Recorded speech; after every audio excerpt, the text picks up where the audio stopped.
유다서 1장 17절에서 23절까지의 말씀입니다. 다 같이 일어나셔서 한 목소리로 봉독하겠습니다.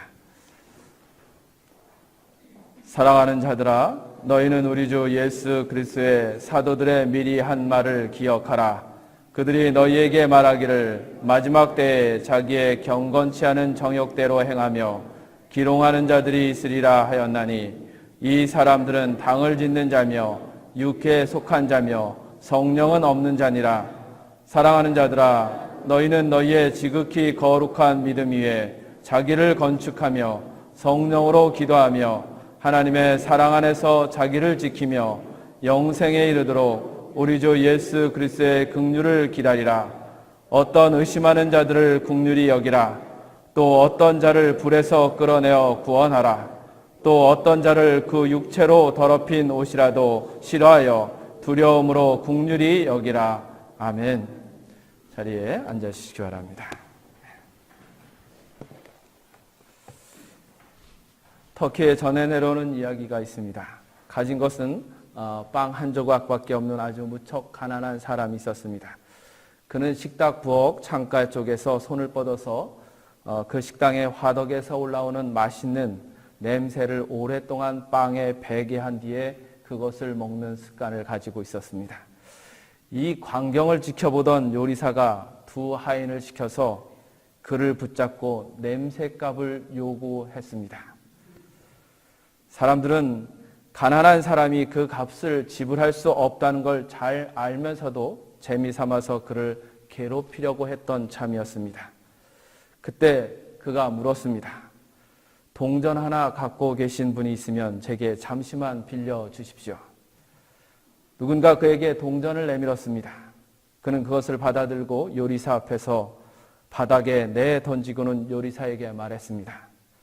이 소리를 들으셨죠? 동전이 떨어지는 소리를 들으셨죠? 그러니 거스름돈을 주셨으면 좋겠습니다. 라고 말했다고 합니다. 사람들은 참 짓궂습니다.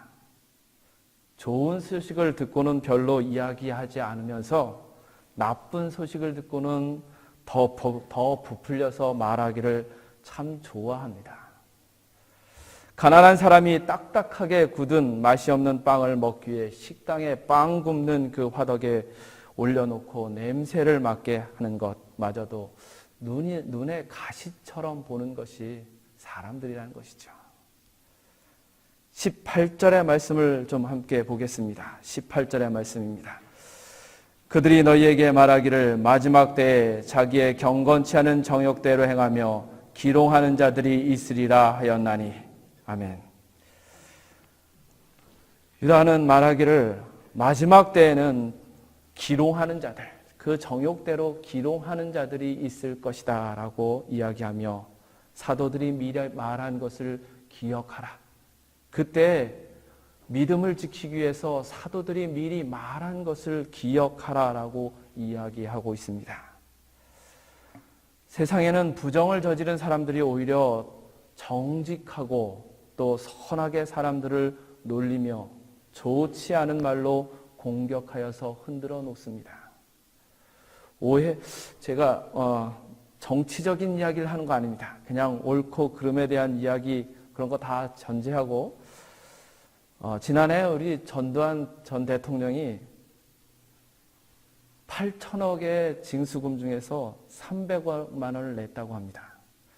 동문들 앞에서 강의료를 받고 전부 그것을 추징금에 내서 추징금 그 만료를 조금 더 연기시키는 그런 행동을 했다고 합니다. 8천억이면 단군 이래로 1년에 1억씩 써도 남는 금액이라고 합니다. 그런 대통령의 그 부정에 대해서는 아무 말도 하지 않는 사람들이 이상하게 다른 사람이 작은 그런 범죄를 저지르면 오히려 더 큰 소리를 치고 더 부정했다고 난리를 치는 것을 우리가 보게 됩니다. 선한 사람들은 조용합니다. 다른 사람의 잘못에 대해서 덮어주고 그 사람이 언젠가 알겠지 하고 넘어가 주는 것이지요. 그러나 악한 사람들은 자신이 행한 일을 감추려고 하는지 아니면 미리 이미 양심이 마비되어서 그런지 다른 사람이 하지도 않은 일까지도 끄집어내면서 떠들어대면서 공격하고 시끄럽게 합니다. 로마의 황제에 의해서 본격적인 박해가 시작되었을 때 그 고난을 이기지 못하고 그리스도인들이 교회를 버리고 이제 믿음을 버리고 떠났던 사람들이 있었습니다. 순교자도 있었지만 그 박해를 견디지 못하여서 교회를 떠난 사람들도 있었던 것이죠. 그런데 그 사람들이 교인을 비난하기 시작했던 때가 바로 유다가 편지를 쓰던 시대입니다.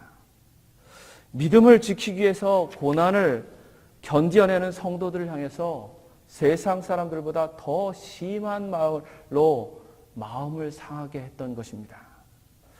그들은 로마의 협조적인 교회를 세워야 한다라는 그런 논리를 피면서 다시 교회 안에 들어와서는 자신들의 주장을 유다는 이런 사람들을 오늘 성서에 말하기를 19절의 말씀을 우리 함께 보겠습니다. 19절의 말씀입니다. 이 사람들은 당을 짓는 자며 육에 속한 자이며 성령은 없는 자니라.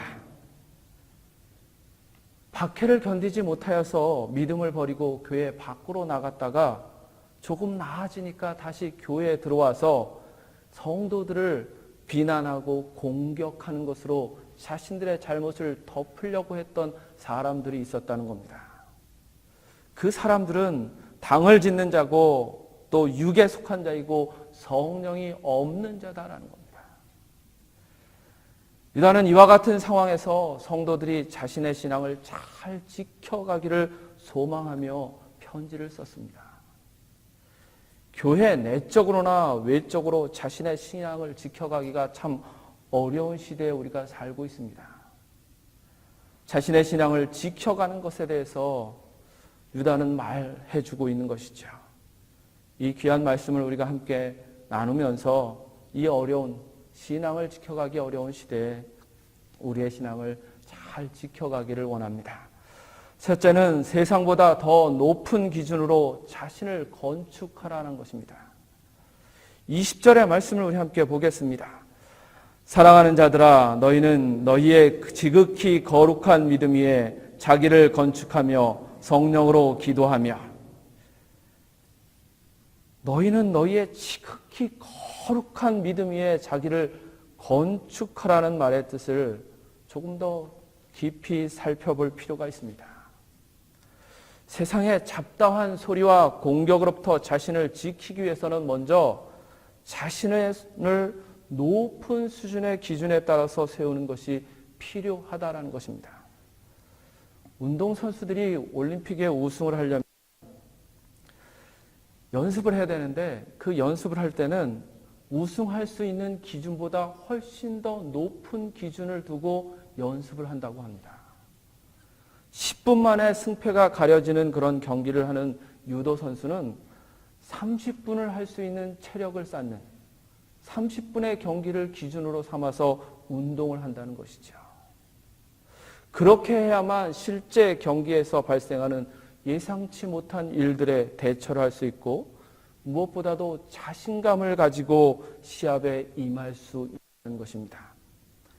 그렇지 않고 만약 10분만 경기할 수 있는 체력을 갖추게 된다면 처음부터 스스로 불안한 마음에 흔들려 버리고 만다는 것이죠. 그리스도인들이 믿는 데 있어서도 먼저 기준을 좀 높이 잡을 필요가 있습니다. 많은 사람들이 이 정도면 됐지라고 하며 쉽게 만족합니다. 지극히 거룩한 믿음의 위에 자기를 건축하기보다는 아주 보편적인 성도들의 믿음을 기준으로 자신을 세우고 마는 것이죠. 그러므로 조금만 세찬 바람이 불면 바로 흔들리고 또 믿음의 연약함을 드러내게 됩니다. 그리고 자신을 지키지 못하는 것이죠.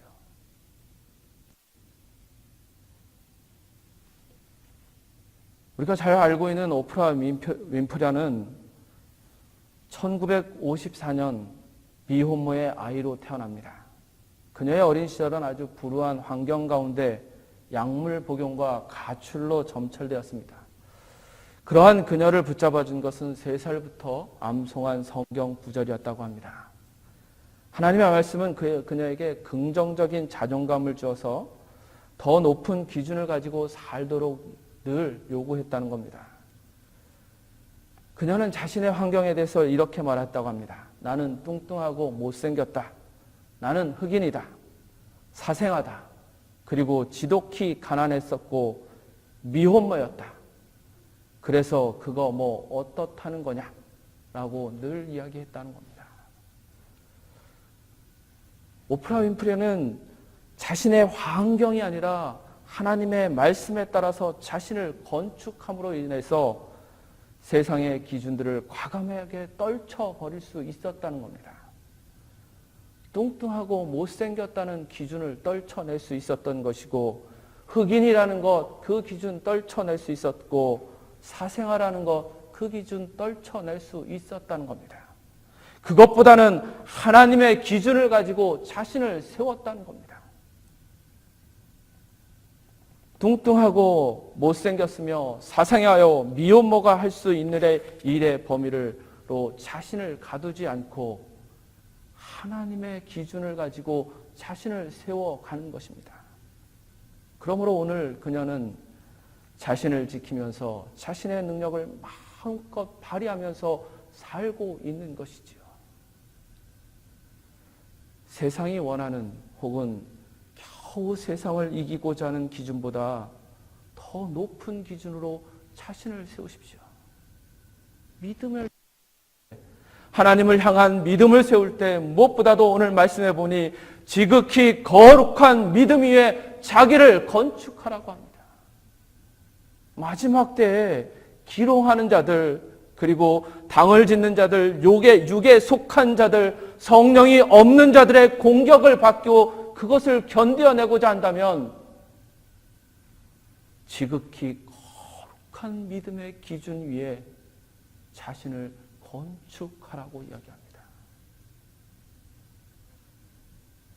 지극히 거룩한 믿음 위에 자기를 건축함으로 인해서 세상에 어떠한 일을 만나도 자신을 지킬 수 있는 믿음의 사람이 되시길 간절히 바랍니다.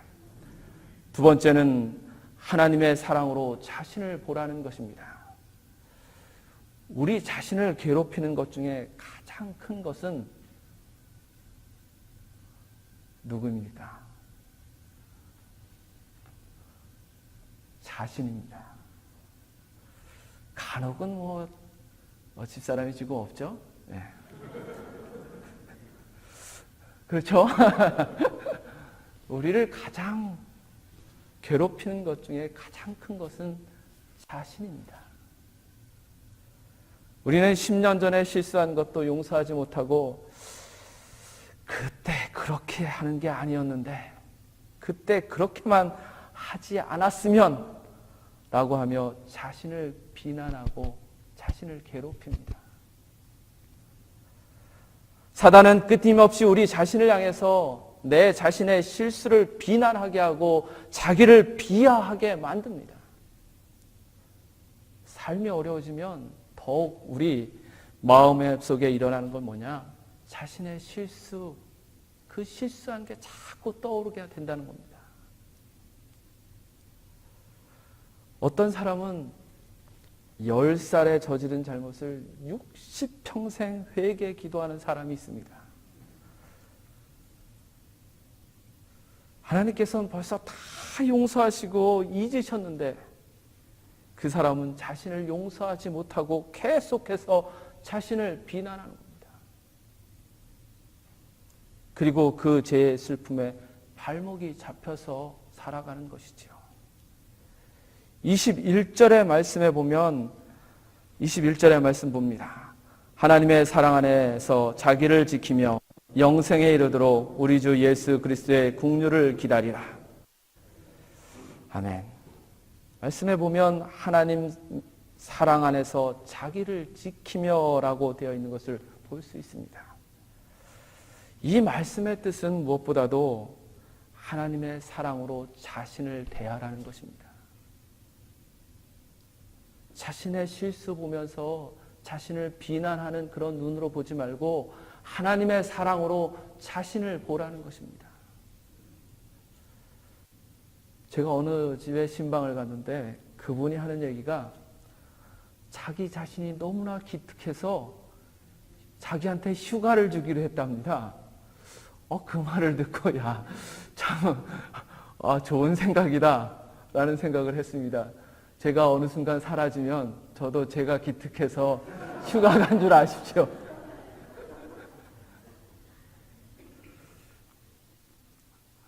하나님의 사랑으로 자기를 대할 수 있어야 된다는 것이죠. 하나님께서는 우리의 실수를 기억하시기보다는 잘한 것, 칭찬할 만한 것만을 기억하십니다. 맥스 루카도 목사님이 어린 시절에 아버지에 대한 기억에 대한 글을 쓴 게 있습니다. 아버지는 자신이 수백 번 스트라이크 아웃 되었는데 근데 그런 얘기는 한마디도 안 하시고 오직 수십 번의 삼진 아웃 만에 딱 한 번 안타를 쳤는데 그것만 기억하면서 온 동네에 자랑하며 떠든다는 것이었습니다. 하나님 그러십니다. 믿음의 조상이라고 하는 아브라함의 삶을 한번 보십시오. 그는 하나님께서 아들을 주시겠다라고 분명하게 약속한 걸 들었습니다. 그럼에도 불구하고 아내 사라의 말을 따라서 여종을 후처로 받아들여서 이스마엘을 낳습니다. 또 아내를 누이 동생이라고 속이고 아비멜렉에게 보내기까지 합니다. 그리고 이삭을 주겠다는 말씀을 믿지 못하고 자녀를 가질 수 없는 몸이다라고 하나님 앞에 이야기합니다. 이 성서에 기록된 모습만 봐도 믿음의 조상이라고 보기에는 좀 부적절한 모습들이 참 많이 있습니다. 그러나 하나님께서 아들을 바치라는 명령에 순종한 모습 하나로 아브라함을 믿음의 조상이라고 하면서 흥분하고 자랑합니다. 그 자랑은 오늘까지도 이어지고 있어요. 그 많은 실수, 그 많은 그런 약점, 잘못이 있음에도 불구하고 아들을 바치라는 그 명령에 순종한 것, 그거 하나 보시고 하나님께서는 믿음의 조상이라고 아직도 칭찬하십니다. 하나님께서는 우리의 단점에 초점을 맞추시지 않고 장점에 초점을 맞추시면서 보십니다. 이와 같은 하나님의 사랑으로 자신을 대하시기를 간절히 바랍니다. 그리고 담대하게 나와서 하나님께 구하길 바랍니다. 지난 여름 아들이 학교 성적표를 가져왔을 때 약속했던 선물을 사줄 수밖에 없었습니다. 꽤 성적이 좋게 나왔습니다. 그래서 선물을 막 사려고 하니까 딸이 나도 사줘야 된다고 대들었습니다. 사실 오빠만큼 성적이 안 나왔기 때문에 여러 가지 조건을 붙였습니다. 다음에 뭐 어떻게 돼야 된다라고 조건을 붙였는데도 불구하고 그러면서 아들과 딸의 선물을 다 사줄 수밖에 없었습니다. 그게 아버지의 마음인 것 같습니다. 담대하게 처항하는 것 그것만으로 아버지의 마음은 흔들리게 되어 있고 선물을 받을 자격이 있다라고 생각하는 것이죠. 어제나 오늘 실수한 것으로 자신을 괴롭히지 마십시오. 하나님의 사랑으로 자신을 보십시오. 하나님의 그 사랑의 눈으로 자기를 보십시오. 하나님께서 이미 다 용서하시고 긍휼을 베푸시기를 원하심을 믿으시기 바랍니다. 세 번째는 도움이 필요한 사람들을 도우라는 것입니다. 우리가 세 번째로 세상에서 자신을 지키는 일은 다른 사람에게 긍휼을 베푸는 것입니다. 우리가 세상에서 그리스도인으로서 내 자신의 믿음, 그리고 환난의 어려운 때, 그 마지막 때 자신의 믿음을 지키는 방법은 다른 사람에게 긍휼을 베푸는 것이라는 겁니다. 오늘 본문에 보면 어떤 의심하는 자들을 긍휼히 여기라, 또 어떤 자를 불에서 끌어 구원하라라고 합니다. 나 자신을 지키기 위해서는 좋은 이웃이 있어야만 합니다. 자신만 잘하면 된다라고 생각하면 될 것 같지만 결코 그렇지 않습니다. 사업을 하시는 분들은 잘 알 겁니다. 상권이 형성되는 것을 보면 장사가 잘 되는 가게가 있는 곳에 다양한 상점이 들어섭니다. 그리고 그 모든 모여있는 상점들이 다 잘 돼야 더욱 활발한 상권을 형성하고 발전하게 되는 것이죠. 제가 세크라멘토에서 어덜트 스쿨을 다녔을 때 미용사 한 분을 만난 적이 있습니다. 처음 그분이 세크라멘토에 왔을 때 그 미용실을 차리는 데는 장사를 잘 되는 그런 마트 옆에다가 차렸다고 합니다.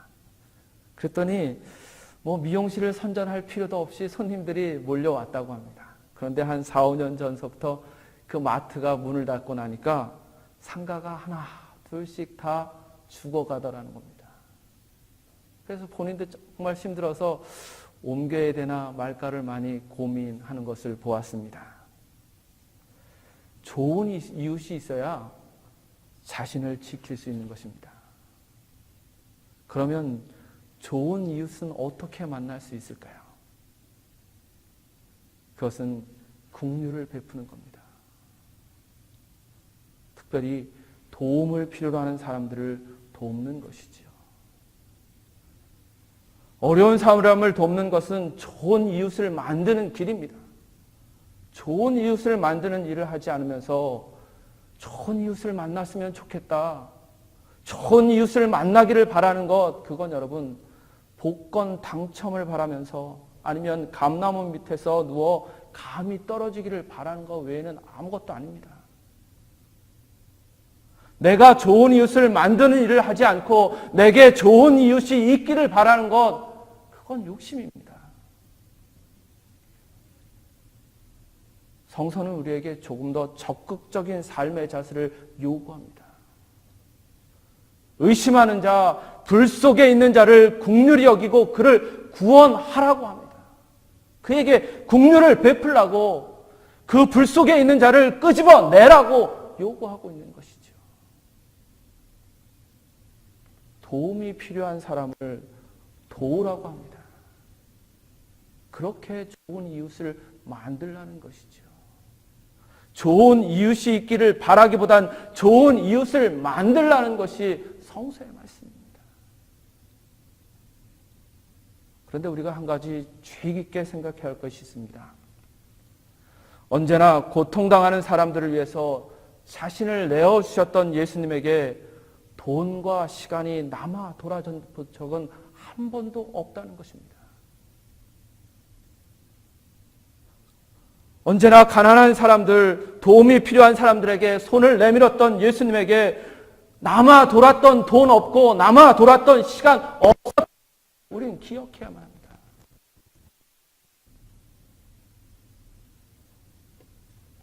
돕는 일을 하느냐 마느냐는 순전히 나 개인 중심적인 것에서 벗어날 수 있느냐 아니라는 것입니다.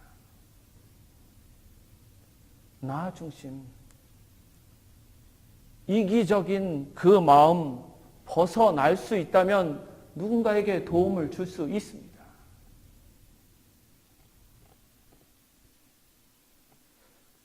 저희가 세크라멘토에서 교회를 개척하고 희망의 담터라는 어린이 도서관을 했습니다. 책이 그래도 무려 한 3,000권 정도 동화책을 모아서 저희가 한국에서 구입해서 도서관을 했습니다. 근데 그 도서관에 오시는 사람들마다 이야기를 합니다. 개척교회가 어떻게 이런 일을 할 수 있지요? 어려움이 많으실 텐데요 라는 말들을 했습니다. 걱정 섞인 말도 하고 그러면서 감사 섞인 그 마음을 늘 우리에게 표현했는데 저는 그때 믿었습니다. 한글책이 필요한 아이들과 가정을 돕는 것이 우리 교회의 좋은 이웃을 만드는 것이며 그 이웃이 우리 교회를 지키는 힘이 될 것이라고 믿었습니다. 그리고 그렇게 이웃을 만들어가는 자를 하나님께서 선하다라고 인정하실 것이고 하나님께서 복을 주실 것이라고 믿었습니다. 서만한 사마리아인처럼 주님의 칭찬과 주님에 의해 자신을 지킬 수 있는 그런 복을, 그런 힘을 늘 공급하시리라고 믿었습니다. 환난의 때에, 마지막이라는 그 때에 여러분, 우리 자신의 믿음을 지키는 것은 내가 나의 도움이 필요한 사람들에게 긍휼을 베푸는 길입니다. 그래서 좋은 이웃을 만드는 것이 나의 자신을 지키는 것이고 나의 믿음을 지키는 길입니다. 그건 여러분 돈이 많아서도 할 수 있는 것 아니고 시간이 많다고 할 수 있는 것 아닙니다. 나 중심의 생각을 벗어버리고 나 중심의 그 마음을 벗어버릴 때 가능합니다. 의심하는 자들에게 긍휼을 여겨라. 어떤 자를 불에서 끌어내어 구원하라는 이 말씀을 여러분 늘 기억하시면서 행하시기를 간절히 바랍니다. 기도하시겠습니다.